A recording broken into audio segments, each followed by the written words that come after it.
కనకపు సింహాసనంబు మీద సునకంబును కూర్చుండబెట్ట అని అందామంటే వద్దోదాకరే ఆ పదవి నుంచి దిగిపోయాడు.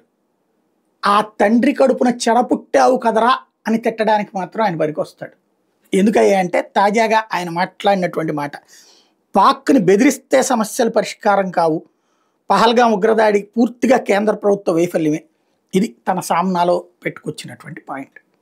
ఇలాంటి వాడు నా కడుపున ఎందుకు పుట్టాడరా, నా బిడ్డగా ఎందుకు పుట్టాడరా అని పాపం ఆ బాలాసాహెబ్ ధాకరే ఆత్మ గిలగిలలాడుతుంది, విలవిలలాడుతుంది. ఎందుకంటే ఒక టెర్రరిస్ట్ యాక్టివిటీని వేటాడి ఛేదించాలన్నటువంటి కసితో మాట్లాడేవాడు ఉద్ధవ్ ఠాక్రే. దేశభక్తి నరనరాన ఉండేది. దేశద్రోహులకి అనుకూలంగా మాట్లాడేవాడు కాదు. దేశద్రోహుల చర్యలకు సంబంధించి అడ్డదిడ్డమైన ఆర్గ్యుమెంట్ చేసేవాడు కాదు.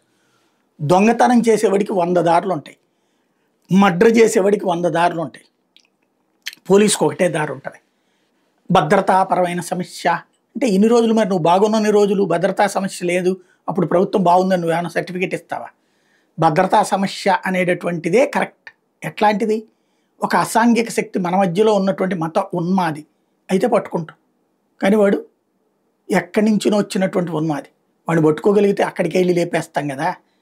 అదే జరిగితే కనుక ఈ దేశంలో అసలు దొంగతనాలు ఎందుకు జరగాలి, మర్డర్లు ఎందుకు జరగాలి? ముందే తెలిస్తే మనమేం దేవుళ్ళం కాదు కదా.